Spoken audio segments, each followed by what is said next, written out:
তিনি বাংলাদেশের তরুণ সমাজের জন্য কি করতে চান, তরুণ সমাজের জন্য বিএনপি এবং বাংলাদেশ জাতীয়তাবাদী দল ক্ষমতায় আসলে কি বার্তা নিয়ে আসেন, সেই ঘোষণা কিন্তু তারেক রহমান আজকে নয়াপল্টন এই মঞ্চ থেকে দিবেন। কিছু রাজনৈতিক সমাবেশ না, এটা হচ্ছে তরুণদের স্বপ্ন, প্রত্যাশা, আকাঙ্ক্ষার সমাবেশ। ডিসেম্বরের মধ্যে নির্বাচন চাই, এই নির্বাচন দিতে হবে, এই তালবাহানা করলে চলবে না। তারুণ্যের রাজনৈতিক অধিকার প্রতিষ্ঠার্থে সমাবেশ। এর আগে ঢাকার বাইরে চট্টগ্রাম, বগুড়া এবং খুলনাতে 3টে সমাবেশ অনুষ্ঠিত হয়েছে। এই আজকে ঢাকার 4টি বিভাগের সমন্বয়ে ঢাকায় আজকে এই নয়াপল্টন কেন্দ্রীয় কার্যালয়ের সামনে তারুণ্যের রাজনৈতিক অধিকার প্রতিষ্ঠার্থে সমাবেশ। এই সমাবেশ থেকে বিএনপির ভারপ্রাপ্ত চেয়ারম্যান তারেক রহমান বক্তব্য দিবেন।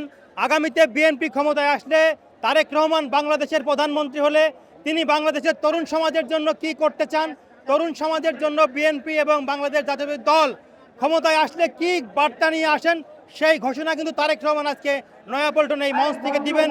আমরা মনে করি বিগত 17 বছর যাবৎ তরুণরা যে ভোট দিতে পারেননি, সেই ভোটের অধিকার লড়াইয়ের জন্য বিএনপি যেমন কাজ করে, সাথে বিএনপির ভারপ্রাপ্ত চেয়ারম্যান তারেক রহমানের সাথে ছাত্রদল, যুবদল, স্বেচ্ছাসেবক দল কিন্তু সবসময় রাজপথে স্বৈরাচারের বুলেটের সামনে কিন্তু বুক চিতিয়ে এই সংগঠনগুলো ছিল।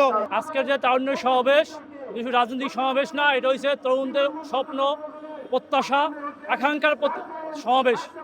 আমি বলতে চাই, এই তরুণরাই আগামী বাংলাদেশ নেতৃত্ব দেবে। দেশনায়ক তারেক রহমানের পক্ষ হয়ে তার নেতৃত্ব দেবে। দেশনায়ক তারেক রহমান চাচ্ছে আগামী নেতৃত্ব তরুণদের হাতে চলে আসুক। আর সাধারণ শিক্ষার্থীদের আমরা সবসময় বলতে চাই, ছাত্রদল অতীতে সাধারণ শিক্ষার্থীর পাশে ছিল, ভবিষ্যৎ সাধারণ শিক্ষার্থীর পাশে থাকবে। আমি দীর্ঘদিন দেখেছি আপনার একটা দল, আওয়ামী লীগ ফ্যাসিস্ট দল, তারা 71-এ পুঁজি করে বাংলাদেশকে একটা জঘন্যতম রাষ্ট্র পরিচয় করছে।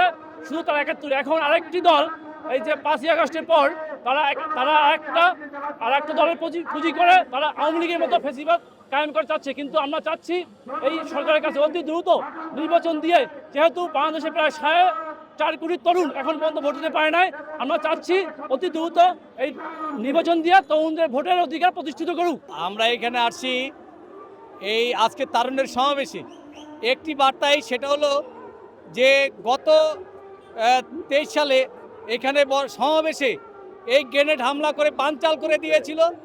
আজকের এই সমাবেশ থেকে প্রমাণ হবে যে বিএনপি ঐক্যবদ্ধ আছে, এই ছাত্র জনতা এবং শ্রমিক কর্মচারী যারা আছে সবাই ঐক্যবদ্ধ আছে। এই আজকের এই সমাবেশে আমরা একটা বার্তা দিতে চাই, ডিসেম্বরের মধ্যে নির্বাচন চাই, এই নির্বাচন দিতে হবে, এই তালবাহানা করলে চলবে না। দেশ জুড়ে তোলপাড় ওয়ালটন ফ্রিজ কিনে আপনিও হয়ে যেতে পারেন মিলেনিয়ার। আমাদের দাবিটা যে লক্ষ লক্ষ মানুষ আসছে, আমরা এই দেখে আমাদের অনেক আনন্দ। আর আমরা যত তাড়াতাড়ি নির্বাচনটা দিক, আমরা তাইতে খুশি হব। আর আমাদের সরকারকে বুঝাই দিক, এইটাই আমরা চাচ্ছি। আমরা এই আগে যে দোষর শেখ হাসিনা ছিল, মানুষকে খুন করছে, ধর্ষণ, খুন, মারামারি, পিটাপিটি, হানাহানি করছে, আমরা দিকে নির্যাতন চাই।